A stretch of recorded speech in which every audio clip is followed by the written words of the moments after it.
अस्सलाम वालेकुम नाज़रीन। नाज़रीन, आज हामिद मीर ने बड़े बड़े बुर्ज उल्टा दिए और बड़े बड़े राजों से पर्दा उठा दिया। आपके सामने सब चीज़ रखेंगे, अब वीडियो आपके सामने पेश करेंगे और जो कुछ माजी में हमारी हुकूमतें करती रहीं वो सारा कुछ आज हामिद मीर ने एक छोटी सी वीडियो में समो दिया है। हम आपके सामने रखते हैं, आप भी देखिए, हम भी देखते हैं। चलिए पहले वीडियो देखते हैं, फिर इसके बाद उसके ऊपर तबसरा करेंगे।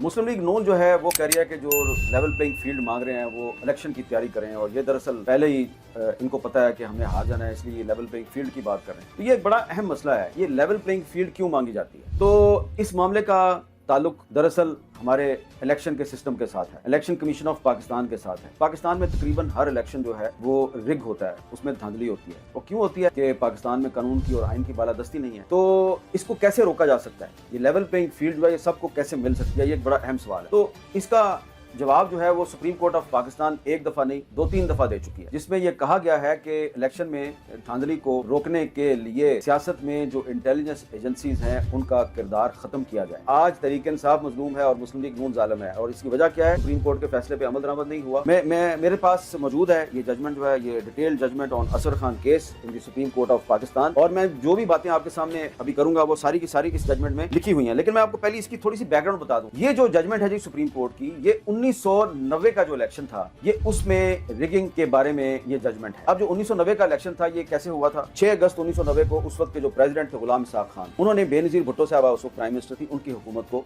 बरतरफ कर दिया, और उन्होंने उनको बरतरफ करके गुलाम मुस्तफा जतोई साहब जो है उनको बनाया था प्राइम मिनिस्टर ऑफ पाकिस्तान, और पंजाब में नवाज शरीफ साहब जो है वो केयर टेकर चीफ मिनिस्टर थे। और फिर इलेक्शन हुआ, और इस दौरान में जनरल असद दुरानी जो है उनको ISI का सरबराह मुकर्रर किया गया, और उन्होंने कुछ सियासी जमातें जो कि पीपल्स पार्टी के खिलाफ थी उनमें हुकूमत तकसीम की, और इस तरह से जो नवाज शरीफ है उनको अक्सरियत दिलवाई गई, वो प्राइम मिनिस्टर बन गए। लेकिन फिर बाद में हालात ऐसे पैदा हुए कि नवाज शरीफ साहब ने असेंबली जो है उसको डिसॉल्व करने का फैसला कर लिया, और फिर 1993 में इलेक्शन हुआ, तो उस इलेक्शन में बेनजीर भुट्टो साहब को अक्सरियत मिल गई, वो फिर प्राइम मिनिस्टर बन गई। अब जब बेनजीर भुट्टो साहब प्राइम मिनिस्टर बन गई, उनको ये पता चल चुका था कि मेरे साथ 1990 में क्या हुआ। उनके वजीर दाखिला थे major general retired Nasirullah Khan Babar साहब। तो नसीरुल्लाह बाबर साहब जो है वो उस वक्त के जो आर्मी चीफ थे जनरल वहीद काकड़ साहब, उनके पास गए और उनको बताया जी कि हमारे इल्म में ये बात आई है कि कुछ फौजी अफसरान जो हैं 1990 में उन्होंने धांधली की थी, और हम उसकी इंक्वायरी करना चाह रहे हैं, तो आप उनके खिलाफ कार्रवाई करें। उन्होंने कहा हम कार्रवाई नहीं करेंगे, आप इस पे पहले अपनी इन्वेस्टिगेशन करें। तो एक इन्वेस्टिगेशन शुरू की FIA, फेडरल इन्वेस्टिगेशन एजेंसी ने एक इन्वेस्टिगेशन शुरू की। अब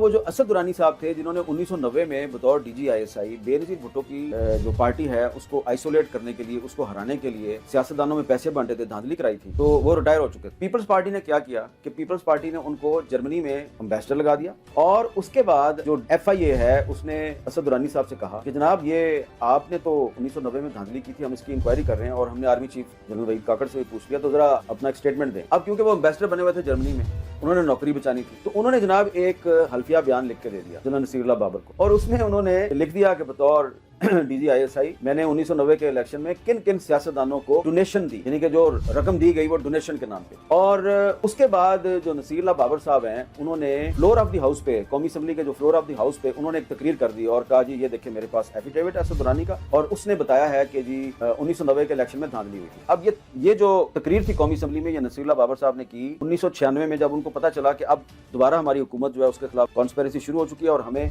निकाला जाएगा, तो उन्होंने प्रीएम्प्टिव मेजर के तौर पे एक काउंटर एक्शन किया और तकरीर की और कहा जी कि हमारे खिलाफ ISI ने 1990 में हमारे खिलाफ कॉन्स्पिरेसी की। तो जब उन्होंने वो तकरीर की तो जो एयर मार्शल असगर खान है जो कि तहरीक इस्तिकलाल के सरबराह थे, उन्होंने सुप्रीम कोर्ट में एक पिटीशन दायर कर दी, और उस पिटीशन में उन्होंने कहा जी कि ये नसीरुल्लाह बाबर साहब ने जो तकरीर की है इसकी रोशनी में जनरल असलम बेग और असद दुरानी के खिलाफ कार्रवाई की जाए। तो इस तरह जो उस वक्त के चीफ जस्टिस थे सजाद अली शाह साहब, उन्होंने एक प्रोसीडिंग शुरू की, फिर वो रिटायर हो गए या उनको इस्तीफा देने पर मजबूर कर दिया गया, और फिर सईद उस्मान सिद्दीकी साहब आए, फिर ये मामला जो है ये कई साल तक इसी तरह चलता रहा, और फाइनली 2012 में जो उस वक्त के चीफ जस्टिस थे इफ्तिखार मोहम्मद चौधरी साहब ने फिर असर खान केस में फैसला लिखा। ये बड़ा अहम फैसला है, और मैं इसके बारे में इतनी डिटेल आपको क्यों बता रहा हूँ कि इस केस के दौरान सुप्रीम कोर्ट ने मुझे भी बुलाया। अब मैं आपको ये बताना चाहता हूँ कि ये जो जजमेंट है असगर खान केस में, जो सुप्रीम कोर्ट की जजमेंट है, इसमें एक तो ये बताया गया है कि ये जो हमारी जो पाकिस्तान की सियासत में जो इंटेलिजेंस इंटेलिजेंस एजेंसियों का किरदार है, ये शुरू कैसे हुआ है। तो इसमें उन्होंने बताया कि जी 1975 में जब जुल्फकार अली भुट्टो वज़ीर आज़म थे तो उन्होंने ISI के अंदर एक पॉलिटिकल सेल कायम किया और ISI को चीफ एग्जीक्यूटिव यानी कि प्राइम मिनिस्टर के मतहत कर दिया। तो इस तरह फिर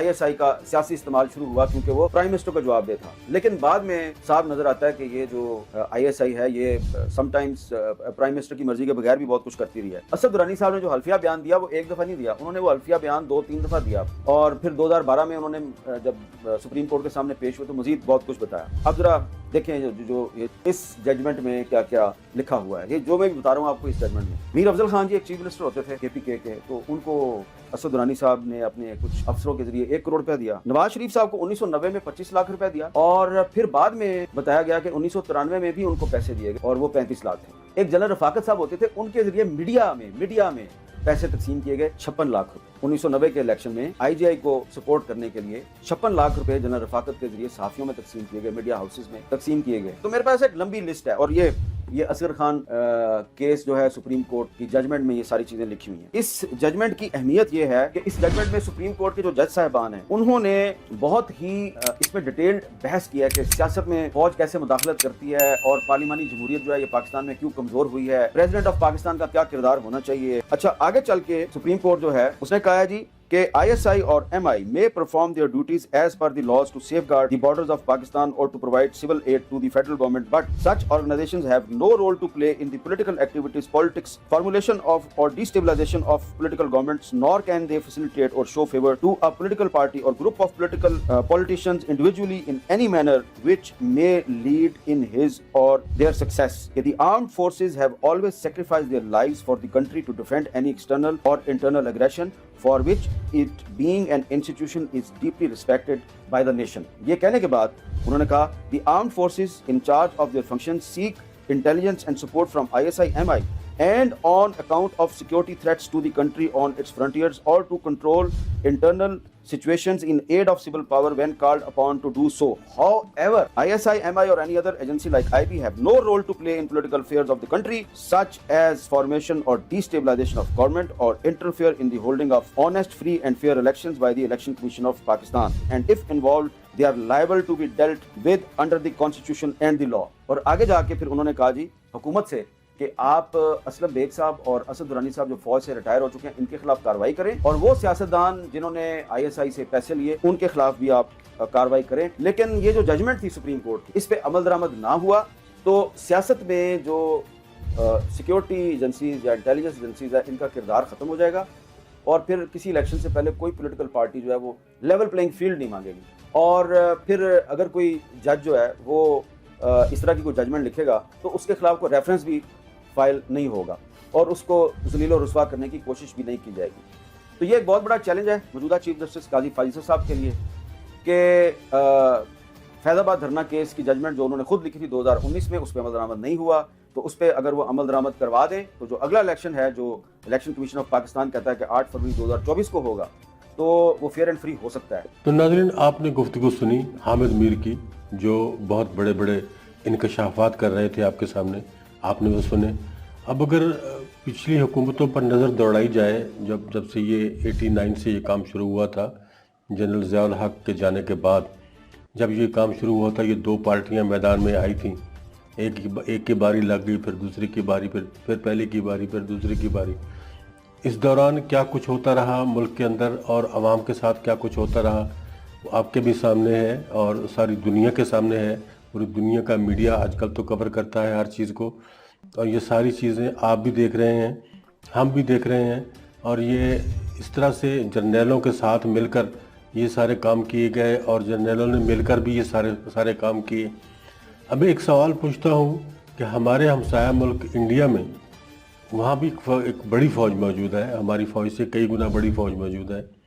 क्या कभी आपने इंडिया की हुकूमत में जो सियासी हुकूमत होती है क्या उसमें कभी आपने इंडिया की फ़ौज का कोई किरदार देखा है? आज तक हमने तो नहीं देखा। अपनी 65 बरस की ज़िंदगी में हमने नहीं देखा कि इंडिया के अंदर कहीं कभी किसी फ़ौज का कोई किरदार हो। जब तक कि फ़ौज को किसी काम के लिए बुलाया ना जाए फ़ौज अपनी बैरकों से नहीं निकलती, अपनी बैरकों में रहते हैं, सरहदों पर रहते हैं और यही फ़ौज का किरदार होता है। लेकिन बदकिस्मती से हमारे मुल्क में फ़ौज का किरदार थोड़ा सा मुख्तलिफ है। फ़ौज को इक़्तिदार का मज़ा लगा है और कई जर्नैल आए जिन्होंने हुकूमत के मज़े चखे।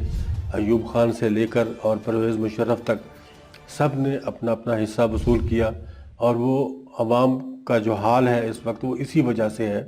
हमारे मुल्क की बाहर कोई इज़्ज़त नहीं रही, कोई शान नहीं रही, हमारे पासपोर्ट की कोई कदर नहीं रही। किसी भी एयरपोर्ट पर आप चले जाएं तो आपको जिन निगाहों से देखा जाता है, जो लोग बाहर का सफ़र करते हैं वो बखूबी मेरी बात को समझ रहे होंगे कि मैं क्या कह रहा हूँ। बिल्कुल बेतौकीर हो चुके हैं हम लोग पूरी दुनिया में।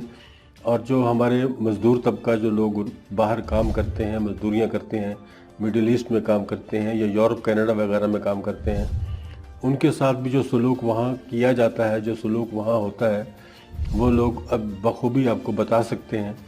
और उसकी वजह सिर्फ यही है कि किसी भी जमहूरी हुकूमत को चलने नहीं दिया गया, जमहूरी अमल को मुकम्मल नहीं होने दिया गया। इस वजह से ये सारी परेशानियां हमारे साथ हैं, और हम दुआ करते हैं कि अल्लाह करे कि आइंदा आने वाला जो इलेक्शन है इसमें एक मजबूत जमहूरी हुकूमत उभर कर सामने आए और मुल्क की बागडोर संभाले और मुल्क की इज़्ज़त वक़ार को बहाल करे। आपका इस बारे में क्या ख्याल है? कमेंट बॉक्स में ज़रूर अपनी राय का इज़हार कीजिएगा।